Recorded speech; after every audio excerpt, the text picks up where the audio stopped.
my paranormal loving little jewels. Hope you guys are having a nice day so far today. So if you could tell by the video, today is going to be another paranormal story time. I know you guys love these, and I honestly, these are my favorite videos to film. I love watching these videos, so I love putting out these videos for you guys. If you've been around my channel for a while, you'll know I have a plentiful amount of paranormal stories to tell you. I've experienced so many different like creepy things, and lately the past paranormal videos I've been putting up have been recent. And since my last video, I'll go ahead and give you an update. So far, nothing really has happened since the TV debacle, which if you want to see that video, I'll go ahead and link all of my paranormal videos down below. I usually like to link a playlist, but I know when I first started watching YouTube videos, I didn't really understand what a playlist was and stuff like that. So I'll just go ahead and link the videos individually for you guys. But yeah, since then, nothing really has happened. I mean, aside from random things being misplaced or going lost. Like for example, I'll tell you really quick, this is really weird. So Jesse and I have lived together for almost about 4 years, and we've had the same silverware set for 4 years. And you know how in a silverware set, there's big forks and little forks? Well, for some reason, both Jesse and I don't like using the little forks. We always just use the big forks, which it comes with 4. And in the 4 years we've lived together, none of the forks go missing. We still had all 4 forks when we first moved into this house, which we moved into our house at the end of January. So about 5 months ago, these little gnats. But up until we moved into this house, we've had no issues with our forks, and for some reason, I hate those little tiny gnats. Anyways, so within the 5 months we've lived here, 1 big fork went missing, 2 big forks went missing, 3 went missing. And mind you, before we moved into this house, Jesse used to take his lunch to work, and he would bring silverware and Tupperware, and he always brought them home. However, at this house, we are right next to his work, so he comes home for lunch, so the forks don't leave the house. This is the first house we've ever lived at where the forks don't ever leave the house. And I'll ask him like, hey, where are all the big forks? And he's like, I don't know, I was gonna ask you the same thing. And we've checked everywhere. You know, I thought, oh, maybe we started throwing them in different drawers or wrong drawers or anything like that, but we looked everywhere, and all 4 of the big forks are completely gone now, which again, not really paranormal, but just kind of weird. Like, I don't know, I kind of not sure about the kind of other realm of, you know, other worlds as far as like, I don't know, gremlins or gnomes. I don't know, I have no idea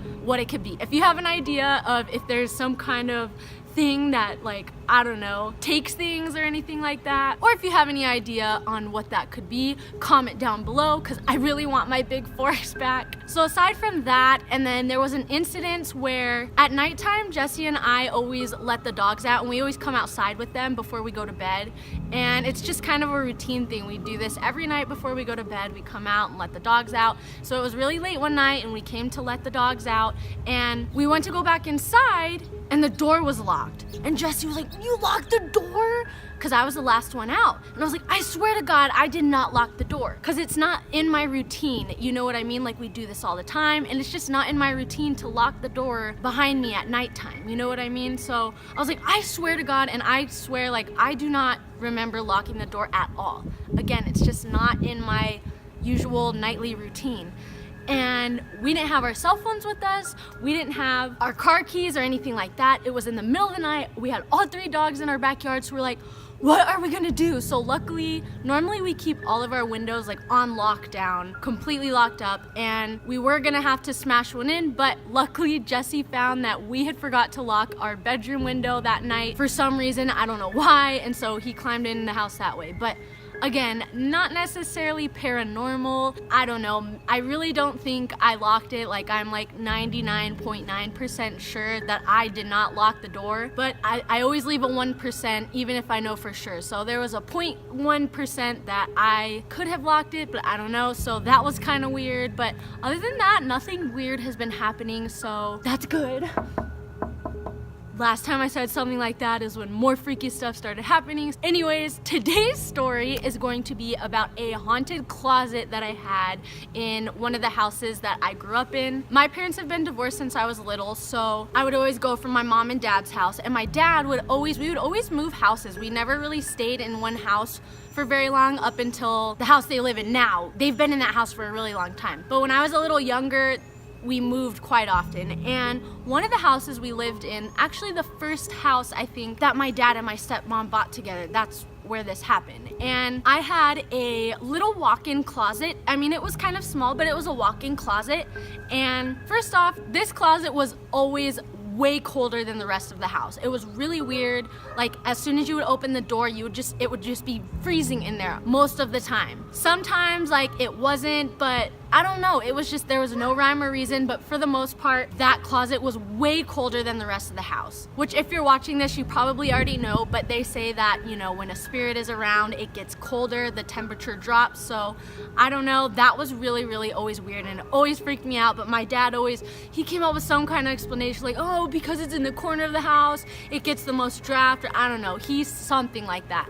My dad does not believe in this kind of stuff at all, so he would always debunk anything that happened, and he would just be like, you're just freaking yourself out. For some reason, I was always creeped out by my closet. I kept some of my coats in there and like some toys and some drawers and stuff, but for the most part, all of my clothes were in my dresser. So I just didn't like going in my closet. I was always just freaked out and creeped out by it. And I was around, I would say maybe 8 or 9, because it was before my sister was born. So I was probably around 8 or 9 when all of this would go on. And up until I was about 11 is how long we lived in this house, I think. But there was 2 incidences in particular that were extra scary that happened. The first one was one night my cousin came and stayed the night, and my cousin is super, like, talk about sixth sense. She has an extreme sixth sense. Like, people always tell her like, oh, I wish I had it, you know what I mean? And she's like, well, you kind of don't, because you can't turn it off, you know what I mean? And I'm like, oh, I don't wish I had it that bad, you know what I mean? So anyways, a lot of times, every time she would come stay the night at my house, creepy things would kind of happen. So one night she stayed the night at my house, and so how my closet was is, let's say this hand is my walk-in closet, right? And you know, there's a wall here, the door is here, and my bed was right here. So my bed was kind of right next to the closet at this time. I eventually ended up moving my bed complete opposite of the closet because I just was too creeped out with my bed by the closet, and I just wanted to rearrange my room. But at this time when my cousin came to stay the night, my bed was right by the closet, and I was closest to the closet and my cousin was kind of on the other side. And I woke up in the middle of the night because I heard whispering, like just talking, and I thought it was my cousin. And so I looked at her and she was sleeping, and I thought she was kind of playing a trick on me. So I called her name and I was like, Sasha, and she was dead asleep. So I was like, that's kind of weird. I laid back down and I was like, okay, I'm just gonna go back to sleep. Maybe it was in my dream or something, I don't know. And I started kind of falling asleep, and I heard the whispering again. And it sounded like, so if any of you have ever seen The Lord of the Rings, there's a scene where they show Sauron's eye, and he like makes this creepy whispering, like, I don't know, voice. It's like, Ashnash, bish, bash, bosh, Ashnash. Like, I don't even know what he's saying, but it's creepy, and it's just like mumbling, whispering, creepy, I don't know. But that's exactly what it sounded like. And so I heard it again, and this time I was like, okay, I hear it, and I woke my cousin up. I was like, Sasha, do you hear that? And she was like kind of half asleep, and she woke up, and the voices continued for, I would say maybe 5 seconds or so after she woke up. And once she finally was like awake enough and listening, you know what I mean? It had stopped right when she really started listening.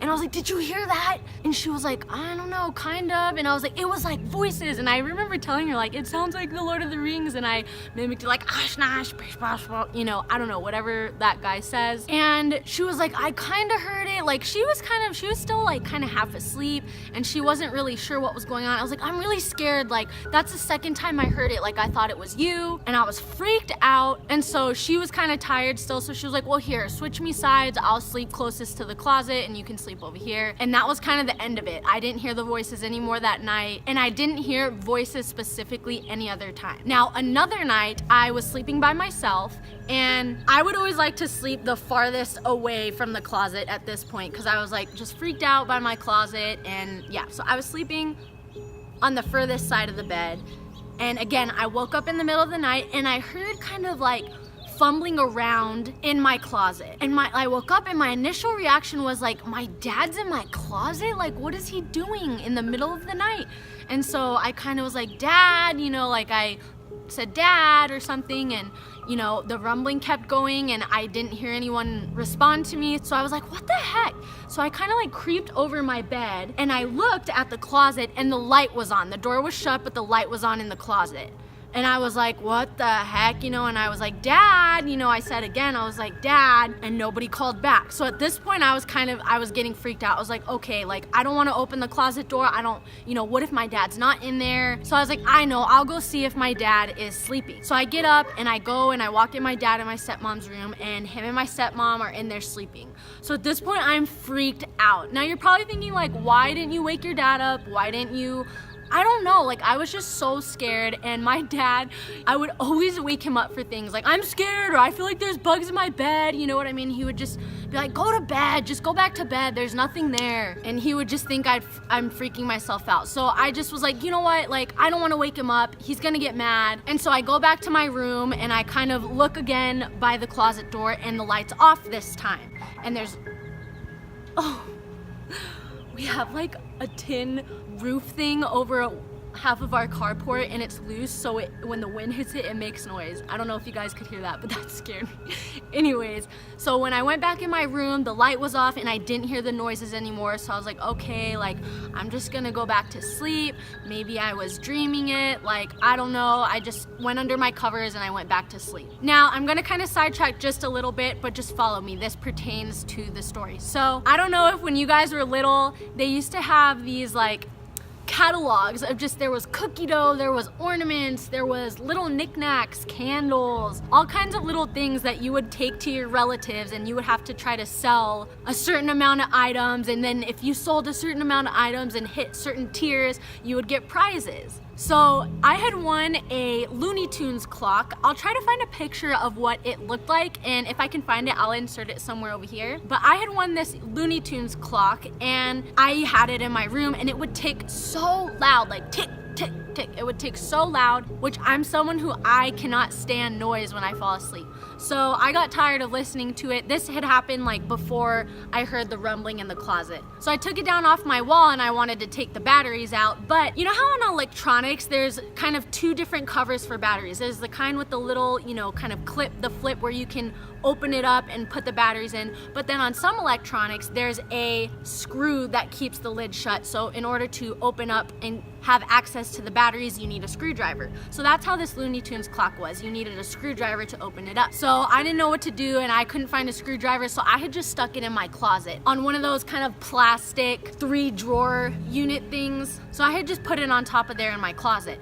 Now, back to my story. I had already gone back to sleep. Now it was the next morning, and for some reason in the daytime, I just wasn't as scared. I was more brave. I just wasn't as scared. So I was like, I'm gonna look in the closet and see like if stuff's moved around, you know what I mean? And so I opened my closet, and right there on the floor is my Looney Tunes clock, and the part where the batteries is busted completely off, and the batteries are on the floor. So not only is the top thing that, you know, holds the batteries shut just kind of off, it's completely like the plastic was busted off because you need a screwdriver to get it off. So my initial thought was like, I was freaking out, and I was like, what the heck? Like, I'm so freaked out, but I was like, no, you know, go ask Dad. Maybe he was in your room or something, or maybe I don't know, maybe he did it.